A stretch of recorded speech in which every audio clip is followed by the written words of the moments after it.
Watch your step, watch your head as you enter the tram. If you look over to your right-hand side and you see an available seat, scoot down all the way to your right-hand side, filling in all available space.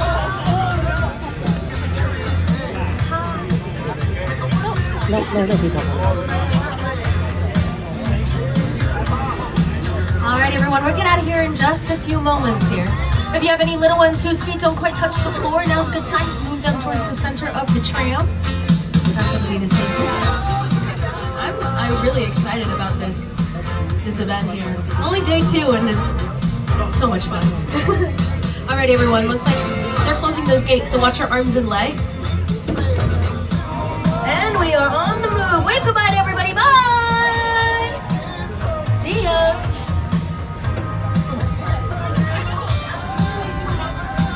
Here we go. Welcome, time travelers, to Back to the Future Destination Hill Valley. Yeah, that's right. My name is Hannah. I'll be your guide through this journey through the space-time continuum before we hit the road. Let's go over a few important safety reminders, shall we? So first, if you need guest assistance or have a medical emergency, if you drop something of value off the side of the tram or have any sound or video issues, reach up and pull the red emergency cord that runs along the center of the ceiling of the tram, and I'll be back to assist you as soon as it's safe to do so. Otherwise, during your entire trip, please remain seated, keeping your arms and legs inside the vehicle at all times. The studio is private property. If at any time during the journey you drop your phone or just can't wait to use the restroom, pull that red cord and remain seated. Please, no smoking of any kind during the trip. And finally, for your safety and the safety of those around you, please do not use selfie sticks while you are on board. All right, folks. Looks like we've gotten the green light for some time traveling. Yeah, that's right. You're about to witness history. The day Dr. Emmett Brown discovered time travel. And who better to introduce us to than the man himself? Ladies and gentlemen, let's hear it for Doc Brown! Great Scott, you're just in time. I'm Dr. Emmett Brown, and you're about to witness one of the most important days in scientific history. The day I discovered time travel. Now your tram won't quite reach 88 miles per hour. Not even close. But don't worry, I've already accounted for that. You won't even notice the time jump. One moment you're here, and the next, bam, Destination Hill Valley, 1955. Keep your eyes open. Observe everything. Interact with the locals. And most importantly, have fun. Time travel is a very rare privilege, so make the most of it. All right? Let's synchronize our watches. And off you go! Thanks, Doc. We are well on our way, and since time travel can be disorienting, here are some traveler tips to help you blend in. Remember, you're in a different time period. It's 1955. Engage with the folks in Hill Valley.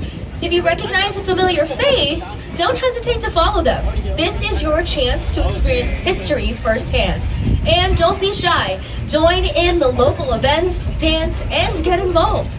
Keep in mind that some of the citizens in Hill Valley are on a mission, so feel free to take photos but avoid causing any paradoxes. Lastly, pay attention to the key events happening around you. Embrace the culture and enjoy your journey through time. I'll be back with you soon. Hey, Doc is sending us back to November 1955. So you want to blend in? Let me share some fun facts to help you out. Remember, watch your language. The residents won't understand you if you say something is fire or slay. No cap. If you want to trend with a 1950s teen set, things are nifty. Swell. Let's practice. Turn to your neighbor and say, Neato. Oh, well done. I think you're ready for the 50s already. Excellent. According to my readings, you're exactly where you should be in the space-time continuum. Everything is going perfectly. If my calculations are correct, you should be arriving in Hill Valley momentarily. Observe, interact, and above all, don't cause a paradox. If you've been in the 50s before, please don't try to interact with your younger self. We don't want another incident like, well, never mind that now. Not now. Everything will be fine. We're almost there. A few final tips before you step into 1955. The folks from Hill Valley have plenty to share, so strike up a conversation and learn about their lives. See how you can lend a hand and become a part of their community. Just remember not to reveal too much about the future. Be mindful not to touch or move anything unless you've been invited to do so. You could disrupt the future if you do that. If you find yourself at a rhythmic ceremonial ritual, keep in mind dancing is not just allowed, it's encouraged. The music is infectious and it's a great way to join the locals. Don't be afraid to cut a rug and learn some new moves. Welcome to Hill Valley 1955. You made the jump. The town is buzzing and there's plenty to see. Explore local shops, take in the sights, and if you should see a young fellow named George McFly, keep an eye on him. He has an important day ahead. And don't forget to document your experiences. This is a momentous occasion after all. Take photos, talk to locals, just don't reveal too much about where or when you're from. All right, I have observations to finalize. Enjoy 1955, time travelers. Have you ever passed the corner of Fulton Grass? Now when you make it to Hill Valley, you'll see some teens there getting ready for the dance. And remember, kids don't know about gaming and the internet. They're going to malt shops and sock hops and drive-in theaters. Sci-fi movies are very popular. Some of the best from 1955s are classics like Tarantula, This Island Earth, and Revenge of the Creature. The sequel is a creature from the Black Lagoon. Alrighty, everyone. We are about here. Make sure you gather all of your personal belongings. Bring it with you to the 1950s. Please remain seated until those gates are open. Well, look who's here. I haven't seen you in many a year. And watch your step, watch your head as you exit the tram.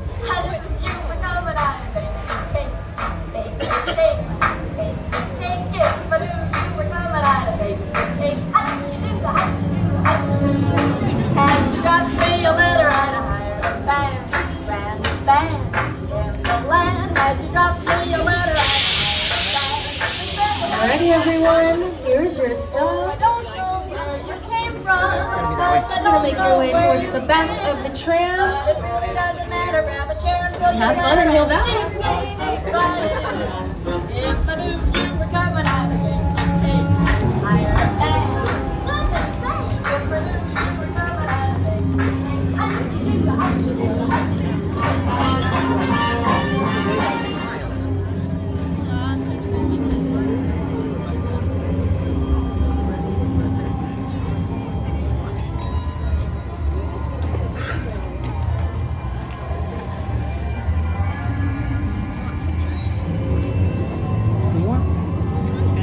I'm good.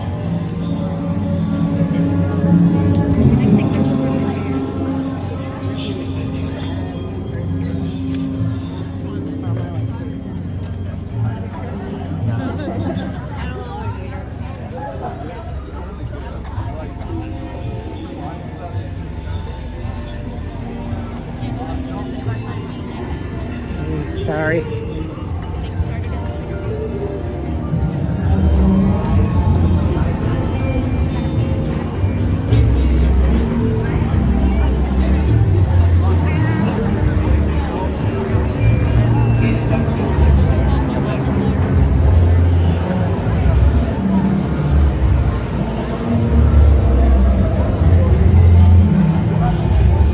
Something's going on over there because everybody's out there with their cameras.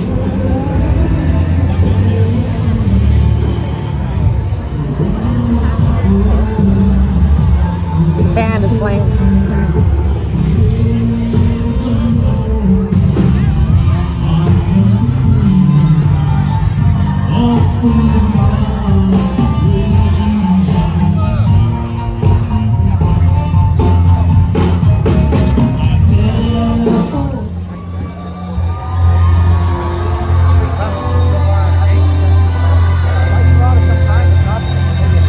Run it down, tight it to the wall, attaching a hook. The item with the flux capacitor, when it hits it, traveling at 88 miles per hour, it just might work. What do you think? Anything that I've missed?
and we resisted threats collected from the moment the lightning strikes, which will be exactly 7 minutes and 22 seconds.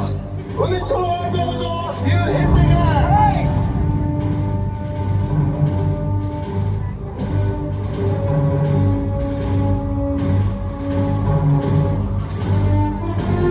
In about 30 years, I hope so. Don't worry.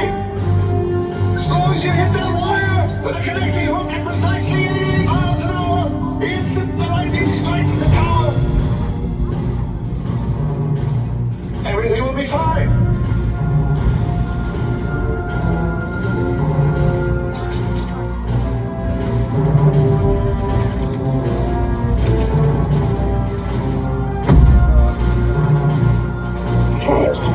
Time circuits on, flux capacitor.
Yeah! Do that!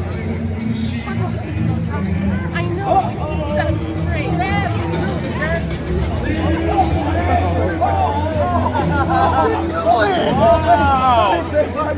Just about to give me your lunch money. Hey, come on, if I need that, I need more. So you have plenty of money. Oh! Stand up, guy.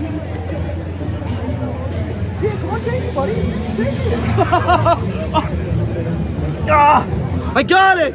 Oh, you got some of it too. No, wait, I got most of it. Oh, do you want to take it back? Oh, God, come on, give it back. Come on, T-Bone. T-Bone. You know what? I'm not gonna do your homework. That'll show him, right? Oh, gosh, you're so close. I just don't know how to stand up to Biff. He's so much bigger than me, and I got so scared when I tried to stand up to him. Does anybody have an idea on how I could stand up to him? What should I do? Confidence. But where do I get confidence from, baby?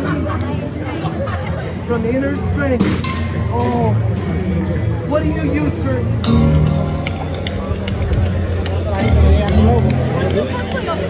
This is you. I am Jean-Luc Picard's first nemesis.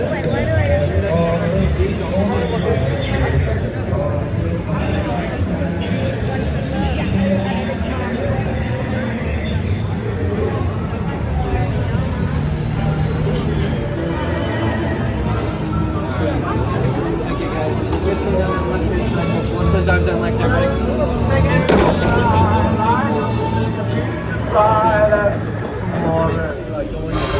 You made it back. No catastrophic paradoxes. No disruption in the space-time continuum. Excellent work. I knew I could count on you. So, tell me, what did you see? Did you meet anyone interesting? Did you stay out of trouble? Or did you meddle with forces beyond your comprehension? Huh. I suppose I'll never really know. But I have to wonder, was history exactly as you remembered it? Did anything seem different? No? Probably just my imagination. Or is it? Either way, what's done is done. Time is a tricky thing. But one thing remains true, is that your future is whatever you make it. So make it a good one. So long, time travelers. We didn't go that far. And just like that, we're back in the present. What an adventure! So since its debut in 1985, Back to the Future has captured the imaginations of fans across generations and has made a lasting impact on pop culture. And now it's 2025 and we are celebrating its 40th anniversary, if anyone can believe. It has been 40 years since that movie was actually released. So, Courthouse Square, where you were just walking around in, which is so amazing that we get to do that, was actually the location itself inspired the end of the movie. Originally, the movie was going to have a nuclear blast at the end of the movie. And after Bob Gale, the writer and one of the producers, he saw the set for Courthouse Square, he changed the time travel power source to be a lightning strike for that 121 gigawatts that you get at the clock tower at the end. That was adjusted so that they could film it here on the lot in that Courthouse Square. And all of those buildings that you saw there are what we call facades. Facade is French for false front, and we build only the front and the side of those buildings. There's nothing on the inside of them. They are just what we're going to capture on camera. And that was the location for both Back to the Future and Back to the Future Part 2. And so they've been filming for about 5 weeks with Eric Stoltz, who was originally cast as Marty McFly. And after about 5 weeks, Robert Zemeckis, who was directing the film, was worried that the movie didn't have the right tone. It was coming across a little too dramatic rather than the enthusiasm that just sparkles through the movie as you watch it now. And they went back to Michael J. Fox, who the only reason he got ruled out for the role was because he was working on Family Ties. I know a lot of you already know this story, but he was Alex P. Keaton on Family Ties, which was being filmed over at Paramount. And they went back to him and they asked him if he would be willing to come back on and they were going to reshoot all of those 5 weeks of filming. And it meant that they would have to do a lot of night shooting for it. So he said yes, and he was filming Family Ties during the day, and then they would pick him up and bring him over here, and he would film every night and do Back to the Future. And that's what they did for 5 weeks straight to catch up on that and to finish out his obligations for the rest of his contract. They worked with both studios to be able to make sure they could do it seamlessly and get him back to, so at any moment that you might actually look tired in the filming, that's because he was working around the clock and sleeping 2 to 3 hours a night to be able to keep up with that night schedule. And a couple of fun little trivia facts for Back to the Future is that originally the dog, Doc Brown's dog, Einstein, was originally written to be a chimpanzee named Shemp. In the time machine, it was a refrigerator, if you can believe it. Yeah. And it almost had a different title. So originally, the studio exec, Sid Sheinberg, suggested that the movie be called Spaceman from Pluto. Now, there's a whole story about the Spaceman from Pluto because it was the title of, it was a reference to a joke about time travel and going into space, but they realized that it wasn't really going to work and they changed it and they ended up becoming Back to the Future. And also, that all those clocks that Doc Brown had in his house and in his, that is a nod to the time travel movie based off the H.G. Wells story, The Time Machine from 1960. And he had a similar collection of all of those clocks. One of the clocks is actually a man hanging from the minute hand. It foreshadows the actual clock tower scene when he is hanging off of the clock. So we're going to get back to the Tram Plaza in just a minute. But we did have, Huey Lewis in the News did write The Power of Love and Back in Time for the movie, and Huey Lewis has a cameo in it. He is actually the teacher who tells Marty McFly and his band that they're just too darn loud. Yep. And Power of Love was actually nominated for both an Oscar and a Grammy for that movie. So we're gonna check right here in a moment just to make sure we're clear to go into Tram Plaza. But give us just a moment and we will find out if we are clear to head in. And we are headed to Tram Plaza now. Get you back to the celebration because it's not over. We're just getting started here at Fan Fest Nights. So I invite you to boldly go where no one has gone before tonight. Slay a monster. Join a crew of pirates. Find some magical, fantastical creatures, go on an egg hunt, dare to defy gravity, and show off your costume on stage. No matter where you go next, the adventure is going to continue as you step off this tram. Be sure to snap a photo over by the Courthouse Pediment. Thank you for traveling through time with us. Enjoy your Fan Fest nights on our inaugural Fan Fest weekend, everybody. Thank you. Thank you for coming with us, and we will see you in the future. Thanks for making history with us. Have so much fun tonight, everybody. Thank you. All right. We will see you soon. Make sure you take all your stuff with you. It's your stuff. You're going to want it. So take it. And make sure you remain seated until the studio tour ambassadors open the gates for you. Have so much fun, everybody. Peace out. Thank you.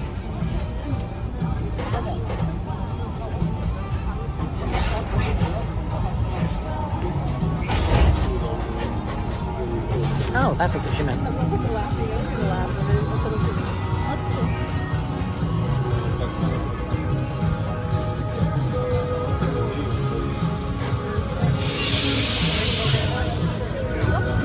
King Kong attraction.